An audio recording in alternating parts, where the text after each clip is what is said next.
Hey everybody, Kel Engineering here, and welcome to episode 13 of Journey Across the Void. In between episodes, I lit up most of the disk in the Triskelion, and I used these dynamic edge lights. It required me to be in the nether quite a bit, but I also completed the hallways of the inner disk as well as a couple of side rooms.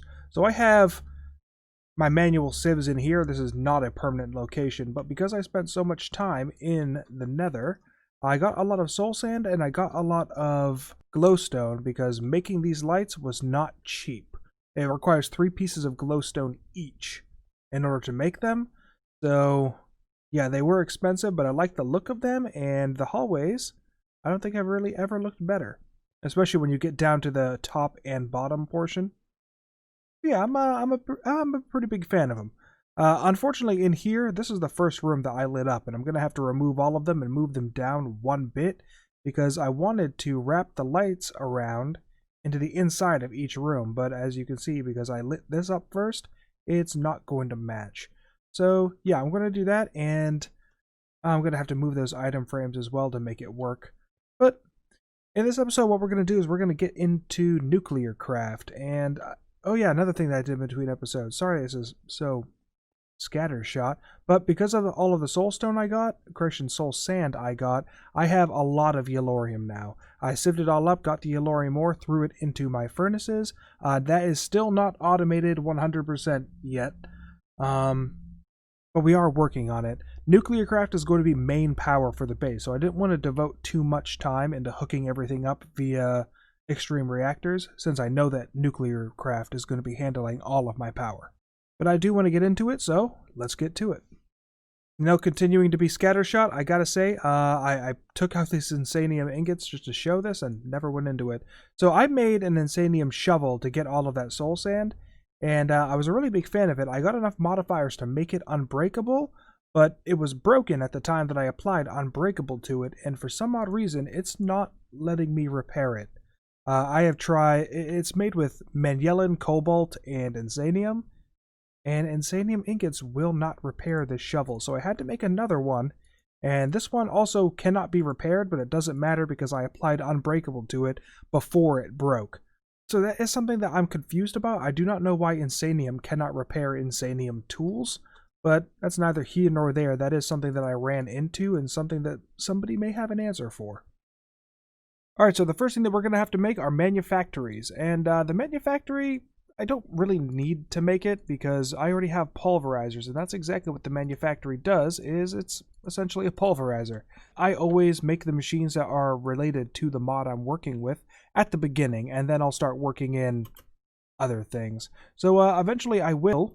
Oh yeah, and I'm going to be putting all of the nuclear craft stuff here for now, at the very least until I have this portion of the Triskelion done, and after this episode, I'm going to start working on the Kelly construction for it. But yeah, I'm going to put all the nuclear craft stuff here, but for now I'm going to put it right here on the top and just siphon power from my extreme reactors. But the manufactories are essentially pulverizers. I can put anything in here and it will just pulverize it into the essential nuclear craft stuff. Using this manufactory, I'm going to have to create something that will smash isotopes, and I forget exactly what it's called. I am very unfamiliar with nuclear craft, but hey, look at that. It's just called an isotope separator. So I'm going to have to make this because I'm going to have to separate some isotopes.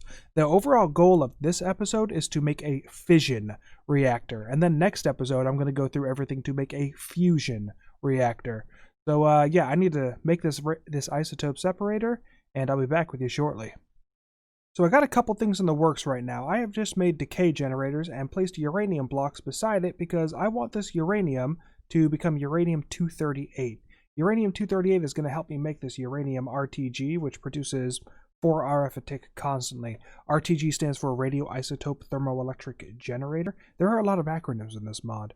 But using the RTG, I can always be supplying power to this and not necessarily drawing off of my extreme reactors too much. I'm also going to make some solar panels, and the solar panels are rather easy to make. I just need to crush some graphite and quartz, and I'm already in the middle of doing that.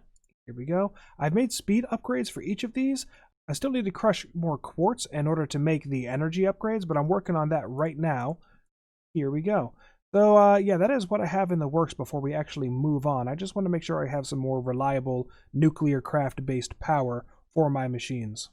The reason why I need those energy upgrades is because the more speed upgrades that you put inside your nuclear craft stuff, the more energy it's going to consume. So if you look over here, you'll see that energy stored is not a lot, and I removed the flux points from here to illustrate this point. But my speed multiplier is times 9 because of those speed upgrades, but now the power multiplier is times 81. Now that I put 8 energy upgrades in there, it's back to power multiplier times 9, as well as still having the insane amount of speed that the speed upgrades provide. So yeah, don't put in a speed upgrade if you can't make the energy upgrades. One last thing about these uranium blocks. So I had to go a roundabout way in order to make them. If you look at the uranium ingots, you'll see that there isn't really a way to make the block by crafting. Normally it's just a 3x3 inside a crafting grid and you get the block for any ingot. For the uranium, that wasn't the case. I had to actually melt the uranium ingot into molten uranium and then throw it inside a smelter in order to get my uranium block. That was really the only way that I saw to make it.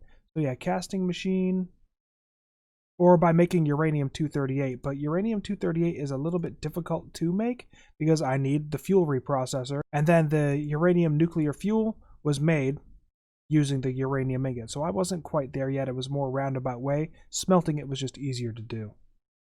Alright, I finally got my uranium-238 block, and if I forgot to go over this before, but if you look at the decay generator, it actually shows how much time roughly it's going to take for a uranium block to become a uranium-232 block, version 238. Same with plutonium-242 becoming uranium-238. Mean lifetime 768 seconds versus the 20 minutes. Unfortunately, I couldn't make plutonium-242 yet, so yeah. The reason why it says mean lifetime is because it will only decay if this thing is actively generating power, which is why I removed the flux points from here. I needed this thing actively generating and pushing power into the manufactory in order to, there we go. Yeah, in order for power to be generating and these things to actually be decaying. But now that I have one block, I just need one more before I can finally make the RTG and be done with the whole 238 thing for now. And here we are, Uranium RTGs. So I want to cover up a mistake that I made in the previous clip. As what I do is as I record a clip, and because it's a lot of waiting, I just boot up Premiere and start editing the episode there.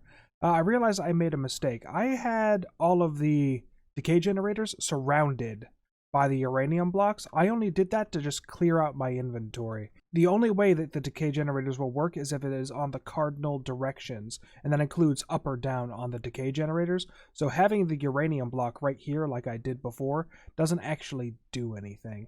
Another thing I discovered that I was not aware of is this isn't even. I had this block, so there used to be a uranium block sitting right here, for the same amount of time that all of these uranium blocks have been sitting here as well, but this one was the one that actually decayed first. I'm not sure about it, and it requires me to actually monitor it, but I think this only decays one block at a time. Like, it's only drawing power from one uranium block at a time. Maybe? Like I said, it requires some experimentation, and I'm absolutely going to do that to figure this out. But at the very least, I have my RTGs, which means I can place them right here, and these are generating 4 RF a tick constantly, on top of the fact that I have basic solar panels on top. So these things are powered, but if I try to put something in here, it's going to drain that power pretty quickly. Mainly because I have 32 speed and energy upgrades in here. So yeah, power multipliers times 33. That's not very good. But now that I have the basic power setup, I'm going to make a bunch of these uranium RTGs using this uranium and a heck of a lot of basic solar panels. I'm just going to hook them all together. Yeah, I'm not really sure. I have been observing these uranium blocks for about 30 minutes now, and not one of them has turned into 238. I really wish I knew the mechanics, and I've been searching all over Reddit, through the wiki, through the very old Feed the Beast wiki, and yeah, there doesn't really seem to be any information on how the decay actually works. It says mean time 20 minutes, so the average should be 20 minutes, but yeah, these have been sitting here a while, and I was only observing them for 30 minutes more than the time that they were already sitting here. So Yeah, I don't know. I'm just going to move on. In order to move on, I made some alloy furnaces. And the alloy furnaces, the reason why I made them is because I'm going to throw in some boron and steel to make me some ferroboron. Now, the ferroboron is... I have a cow for this. I have a cow for every single one of the materials I'm making. But like I said, this is the first time that I'm doing nuclear craft in this series. Therefore, I'm going to treat it as if it's in a vacuum. So I'm making all the ferroboron, and the reason why I'm making the ferroboron is for the isotope separator, I need to make the machine chassis. The machine chassis requires tough alloy. The tough alloy is ferroboron and lithium. This is, we're only starting the portion of nuclear craft where people start to get frustrated because everything is some sort of alloy. And yeah, it gets kind of frustrating. But I'm going to make the tough alloy, even though I made tough alloy last episode with a cow.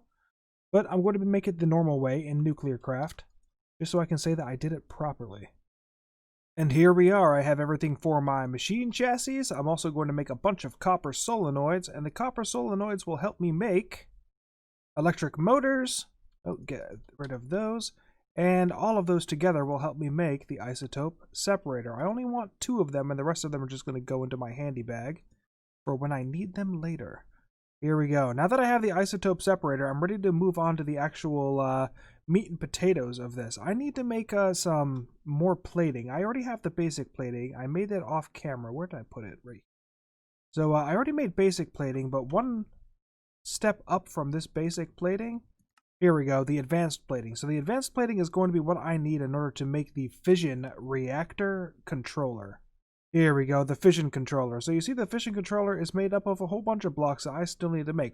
I need one more alloy, which is magnesium diboride, and that's actually pretty easy to make. Magnesium diboride is in an alloy furnace of boron and magnesium. I have more than enough of that, so I'm going to craft it all up. Oh, and I get 3 of them for my trouble. Oh, because it's 2 boron ingots. Got it. All right, well, yeah, I'm going to make the magnesium diboride, and that's not enough either. Because I also need to make this a nuclear furnace. I need to make 2 nuclear furnace. And luckily I have all of the stuff required to make that already. But, yeah, I guess I'm ready to make the fission controller. The isotope separator isn't going to go into the mix yet. I don't know. Why did I make it so early?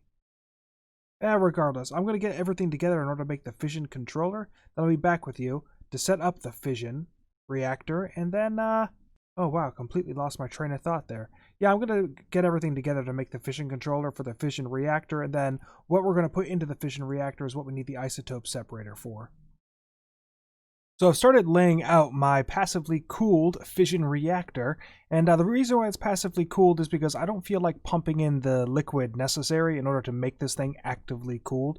The passive coolers are easy enough to make anyway. I'm going to be using Cryothium because they're the best, and I have plenty of Cryothium at this point. But anyway, the reason why I have set up the casings like this is because I can't actually have anything on the outside. It's kind of like if you build a nether portal, people complain that you don't put anything on the side, so they like manually fill it in. That is the case with nuclear craft fission reactors. Nothing can go on the outside portions with the exception of the fission controller. In order to solve the aesthetic problem that creates, I am using framed blocks and filling them in with the casings. I kind of like the look of it, actually. Some people like to use a contrasting block, like I saw a picture where somebody used a variant of thorium, and it actually looked pretty good. But I'm going to see how this looks once it's all filled in, before going and actually creating the coolers, the fuel cells, and I already have the moderators using graphite blocks. But once I create all of that, I'm going to place it in a way that will allow me to generate the most amount of power and dissipate the most amount of heat, because that is all nuclear craft fission reactors is about. What I need to do in order to get these Cryothium coolers is I need to make a servo mechanism so that I can add it to this recipe right here and make a fluid infuser. The fluid infuser, I keep forgetting to use this elevator, dang it.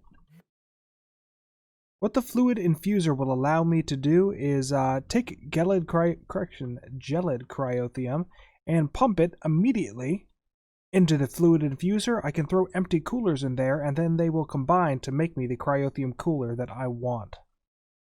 So what I'm going to do is put a servo back over here.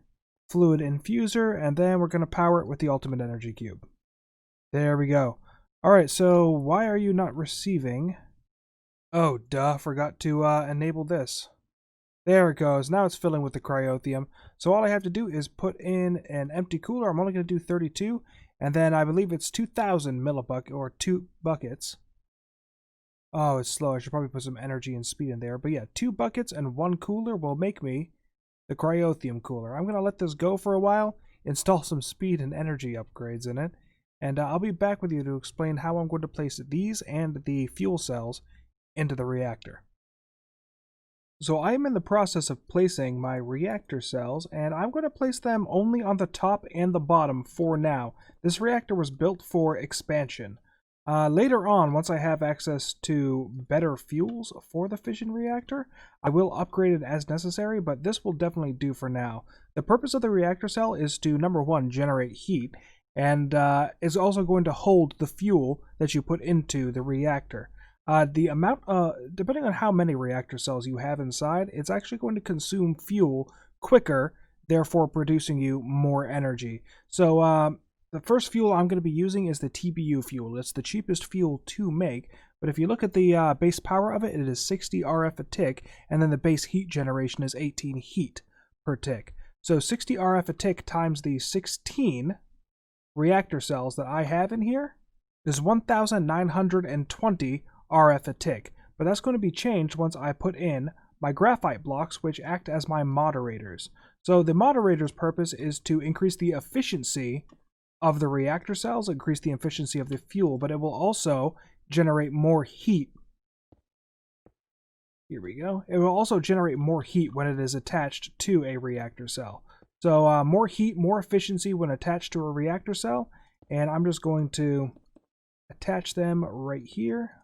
I should have more than enough. I do not have more than enough. I'm going to have to make more thorium. Friction graphite.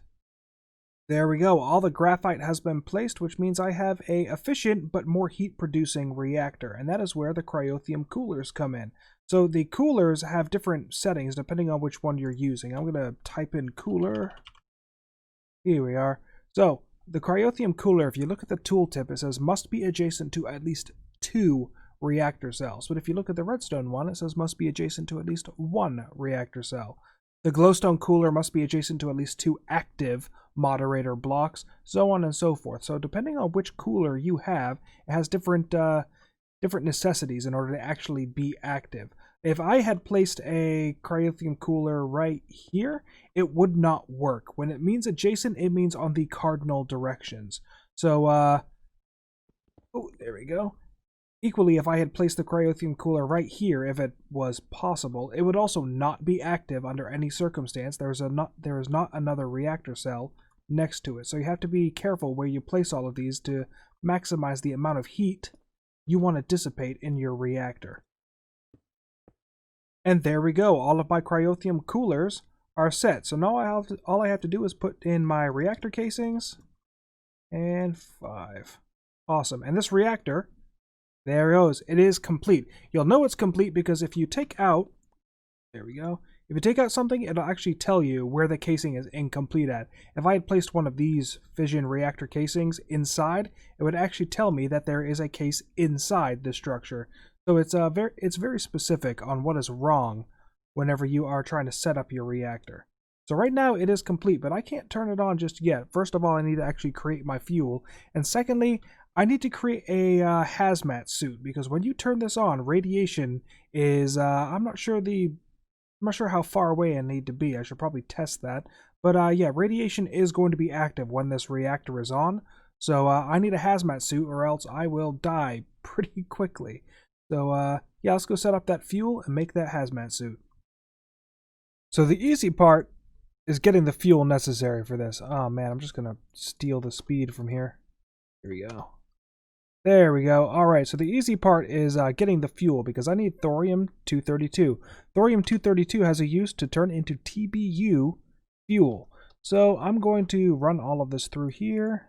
There we go. And get more than enough fuel to just put it in there and not have to really worry about it. Unfortunately, whenever you throw something in here, it does eventually deplete. And repleting Your fuel is a whole nother process altogether we're going to get into in another episode. But for now, I'm just going to worry about getting the thorium-232, and now I need to go work on the difficult part, which is making my hazmat suit. The reason why it's difficult is because I need to make this heavy radiation shielding, and the heavy radiation shielding requires beryllium. Beryllium requires a whole new machine. And that machine happens to be the rock crusher. So the rock crusher over here, depending on what you throw into the rock crusher, it will give you a bunch of different materials. So I can throw in granite, diorite, or andesite, and it will give me beryllium, which I really need, fluorite, zirconium, a whole bunch of stuff. The rhodochrosite is something that I am going to need in the future in order to make more advanced plating, but I'm not worried about that right now. Hopefully, in your series, you've been saving all of the andesite pebbles you got from sieving, or had a void resource miner running, because yeah, you're going to need that andesite if you want to get this up and running. So I'm going to go hook this up, and hopefully I get more than enough. Here we go. Hopefully I get more than enough beryllium to make this worth it. Let's see. Yep, I can throw it right here. If you look at the recipes for it, you'll see that I will get between 0 and 2 beryllium dust every single time that it runs a piece of andesite through. So that's not good, but whatever, we'll deal. Also, I'd forgotten that I had made some speed and energy upgrades earlier in the episode to make up for the fact that I need to have them running through pretty much all of these machines. But, oh man, that's not good so far. You know what? That maybe it's not that bad. I had one stack of andesite run through here, and I got 64 beryllium dust, so I'm very happy with that. I'm going to continue running the andesite through here, and after all of it has been run through, I'll come back with you, turn this beryllium into beryllium ingots, and then with the beryllium ingots, we'll finally get our hazmat suit made. Alright, I think I got everything I need. First, I have my TBU fuel. Excellent. Next, I have my medium radiation shielding. I already made the light radiation shielding, and if you need to know what the recipe is, it's just lead, coal, and iron. So bam, medium radiation shielding. I'm also going to need some DU plating, which is made with uranium-238, sulfur, and advanced plating. The uranium-238 is gotten from running uranium ingots through an isotope separator. So, uranium-238 and tiny clumps of uranium-235. Boom, DU plating. Add the DU plating down here at the bottom, and the medium radiation shielding right here, and heavy radiation shielding. 10 might not be enough. Alright. Hazmat suit head, hazmat suit chest. Oh my word, it's going to be enough. Boom. Wasn't even planned. And finally, we are ready to begin. So, going over the interface here for my fission reactor, you'll see that over here I have a heat level, and then I have an energy stored. I have no fuel inserted into this, and I have 32 cells available to me, these 16 down here and those 16 up there. Over here is my heat per tick that I'm going to be dissipating once the reactor is running. So right now it's at minus 7680, which means when I add in my TBU fuel, this is actually going to change. As I showed before, holding shift on this shows the base heat generated is 18 heat per tick. So 18 times 32 is what the base heat is going to be. On top of the fact that I have the moderators, which will increase the efficiency, but also increase the heat. So it's just a massive calculation that's going to happen. I'm going to throw in the fuel here, and you see that I am going to be generating 2,240 RF a tick, and my heat is still in the negative. I don't have to worry about anything. If this heat ever becomes positive, then this bar will start going up. In this particular pack, I don't have to worry about anything happening, but there is a setting in the configurations where you can actually make it so that these reactors can either melt down or explode. Luckily, that is not activated here, so I don't have to worry about it. Even if I did have positive heat being generated, the fission reactor is just going to generate power and nothing else is going to happen, even when heat gets to crazy levels. But that doesn't really matter. I have all of the fuel in here, so now I have this lever. Going to put it over here at the top and activate it. And yep, I'm glad that you can hear that. So the little clicking is the radiation that's in the area. I am wearing the radiation suit, even though it looks like I am wearing my glitch suit. That's the cosmetic armor right here. So I am safe from irradiation. If I take off the hazmat suit headwear, I should start receiving radiation. That's weird.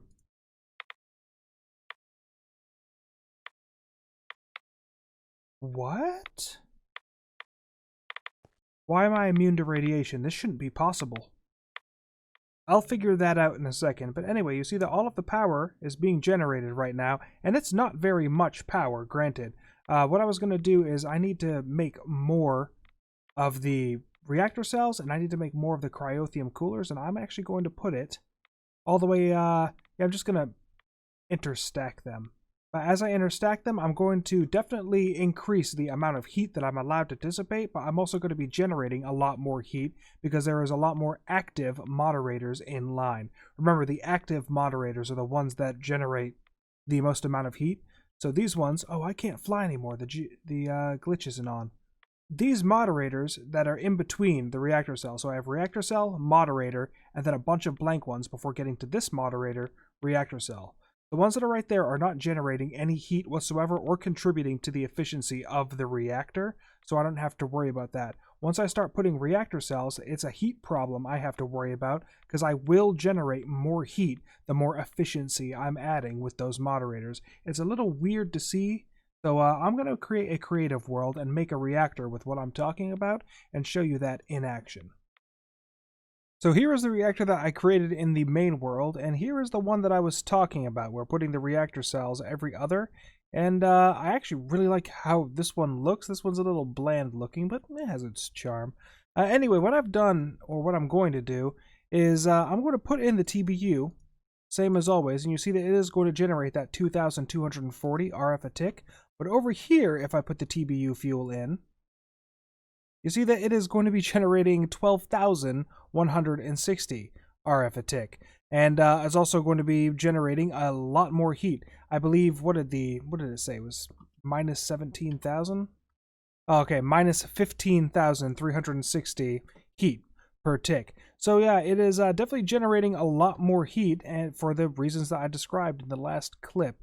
But really, the reason why I wanted to come into this world is because I actually closed out the pack and enabled meltdowns and explosions, and I just want to see what a nuclear craft explosion looks like. So, yeah, that's what we're going to do. Let's find a fuel that generates a lot of heat. All right, HEA 242. Let's. Oh wow, that is a lot of heat. All right. Well, let's enable this by putting on the lever, activating it. Oh, okay. That was a very quick explosion. And what is this liquid? That was amazing and much quicker than I thought it would be. Yeah, it is melting the reactor casings. Well, it's not the explosion that I thought it was going to be. I mean, draconic explosions take up more than half of the world. But at the very least, I have just ruined this entire thing. What is this fluid? Corium? Alright, what is corium used in? Doesn't look like it is used in anything. Well, that is the fluid that was created whenever the reactor exploded. I'm kind of afraid to jump down right now, but at the very least, now that it is shut down, this thing isn't radioactive. It's not giving me any radiation. It is giving me radiation. Alright. Well, yeah, that is a reactor explosion. I'm back in the real world now, and if you look at my energy, you'll see that I have 16,471,000 RF stored inside this reactor right now, and I need to find a way to get it out. But if I have a hardened flux duct and my ultimate energy cube here, trying to take it out isn't going to work. It's not connecting in any way, shape, or form to the actual reactor. The reason for that being is I need the fission reactor port. The fission reactor port is going to allow me to automate pretty much any aspect of this. So I can put it on any port, and you see I have access as if this was a normal controller. So now I can put the flux duct in here, and it is siphoning the power out. Put down my energy cube.